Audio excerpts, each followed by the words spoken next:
Hi, I'm John Byrne with Quants and Quants. Welcome to another edition of Handicapping Your MBA Odds. With me is my partner in crime, Sandy Kreisberg, the HBS guru.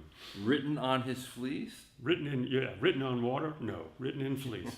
Embroidered in fleece. So today's candidate is a 25-year-old female Indian who works in corporate governance and compliance for an agri-chemical company. Which we think is either a pesticide, the world's 10 largest agrochemical companies. So my guess is it's a name you may have heard but don't love.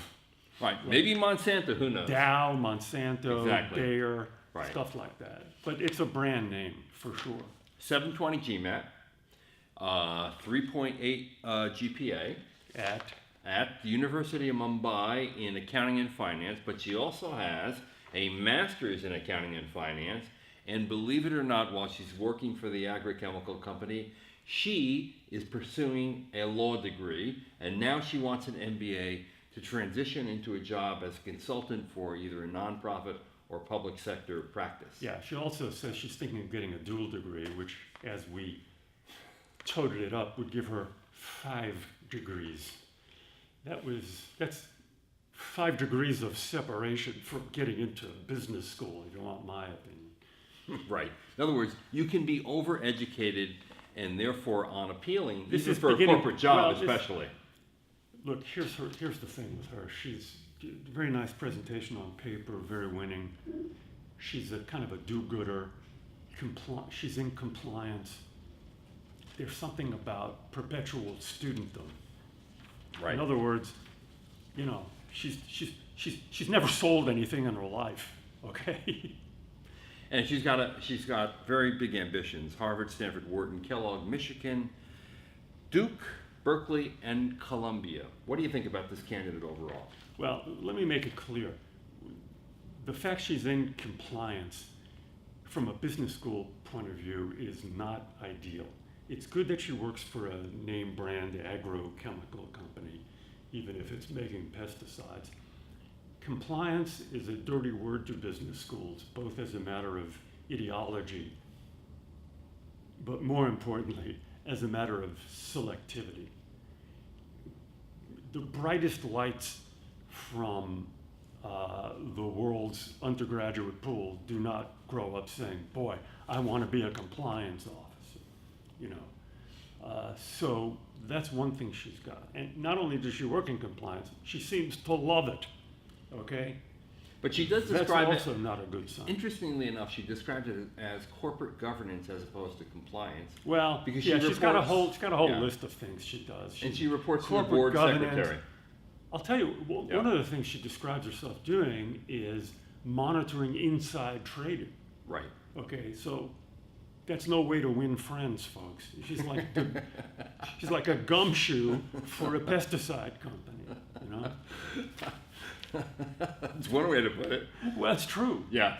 And she has some very good extras, which show that she's a really good-hearted person with a great soul. She's kind of a law student, okay? That's the way this reads.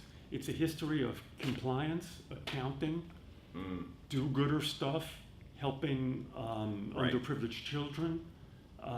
So my advice to you, you're an attractive candidate with a 3.8 from Mumbai, which is good. 720 GMAT, acceptable. Don't package yourself as minimize the compliance part and try and say that you're interested in, you know, business, you know, dealing with, she's never had this is important for everybody. You've got to look yourself in the mirror and say, have I ever had a client-facing role? Client-facing role is you deal with clients, you know, external people. If the answer is no, and that is the case with her, she's never faced a client, that's not good. Let's just go over the extras because, like I mentioned, they are impressive, and we should just let the audience know what they are. So she's a mentor to a 10-year-old girl from a lower income background as part of an NGO. She's a volunteer with an NGO to teach at community learning centers. She's won medals in college for running and long jump. She headed the school handball and volleyball teams, and she was on the college football team, which immediately gave me the impression that she wore a helmet and shoulder pads. But Sandy assured me we mean soccer. Yes, it's soccer. Yeah. Us Americans, we call it soccer. Outside this country, everyone calls it football. But that's an impressive array of extras that show John, much involvement and engagement. I'm usually the parochial one. Yeah, she's an activist lawyer who does compliance in her part-time. That's the way it reads. So exactly. I like you a lot. You got to change that picture. What does she say she wants to do? She wants to be a consultant in a nonprofit or public sector It's more practice. Right. No, we don't need no stinking clients. Or how about this? Sustainable growth sector. That's what you should say, okay? Because that's what you deal. Whatever that means, there might be some clients there. So that's my advice to you: is you really have to present yourself in a much more business-oriented, down-to-earth way. You're going to get some halo points for all of your advocacy for lower-income people, et cetera, et cetera. You don't have to. You don't have to put that in italics. I would rebalance my story more towards clients. Right. Now, I will say this about the compliance of the corporate governance piece. There are few MBA applicants who come from that field, and that could actually put her out a little bit, make her different. No, it's not a plus. Okay. Compliance is a dirty word to business schools. Why? What's wrong with compliance? It's a necessary part of business. It's not something a business school views itself as being interested in. It doesn't involve growth or innovation or expanding markets or new services. Good point. Okay. It's policing. It's police stuff. Yeah, that's right. That's right. That's right. That's what they view law schools as doing. Okay. Her chances at the big two, Harvard and Stanford. What do you say? Crunch time. She's got, boy, if she had a 770 GMAT and repackaged herself and told some powerful story about her NGO work, she'd have a chance at Stanford. But the way it is now, with the compliance, which is silver, the 720 is silver, the extras are silver mixed with gold. There's not enough gold. I don't think she's getting into Stanford. The Mumbai thing is silver. This is not my own opinion. I'm translating how the schools view it. Yep. So exactly. I think her chances at Stanford are a reach. 10%. Yeah, 20%.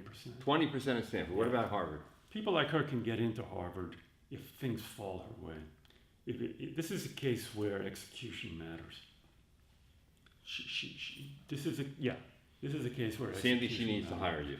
Well, I rarely say that, but I think that. Why do you rarely say that? Because I think her presentation, she needs to hire. She needs to. Well, let's put it this appealing. way. She needs to tighten her story. She needs to tighten her story. Yeah. If that involves talking to friends, do that. If you run out of friends, you look to hire someone who can help you get your story straight. Right. Okay. Odds at Harvard would be a little bit better than Stanford. Because the class is larger. There's something likable about her. Yeah. 30 to 40%.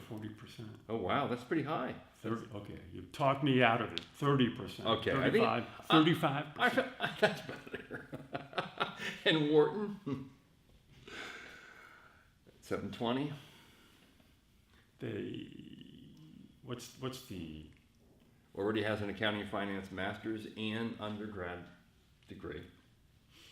Yeah, that's not gonna. And we'll have presumably a law school degree when she gets in. Let me give her some other advice. Stop doing that. Get another promotion or something in your job, as opposed to getting another degree that you're probably never going to use. Yeah. Yeah. Some degree that you're getting part-time. Right. Yeah. Wharton could go for someone like this. She's interesting. So you got to give Wharton 35, 40. Yeah. Okay, And and then then- she should get into those other places. Okay, so that means 40 to 50 Yeah. at all the other schools Right. that you mentioned. So, look, you're going to get in. I think it's really important to package yourself. Right. Tighten the story. Don't be all over the place. I think some of the detail that you provided us actually got in the way of your story, don't you think? Yeah. Yeah. Yeah, she seems taken. She seems in love with the hierarchy of large Indian firms in the at headquarters, in the non-client facing way. Yeah. She's someone who really loves that, which is fine. It's just not something business schools are interested in. They're looking for people who are innovative and client facing. Right. All right, this is John Byrne with Poets and Quants with Sandy Kreisberg, of course, the HBS guru. Good luck to all of you, and if you would like us to assess your odds, just go down to the comments section and give us your profile, your numbers, tell us a little bit about yourself and what you want to accomplish with an MBA and where you want to go, and who knows, Sandy might pick you out of the crowd. Meantime, happy trails on an MBA road. Bye-bye.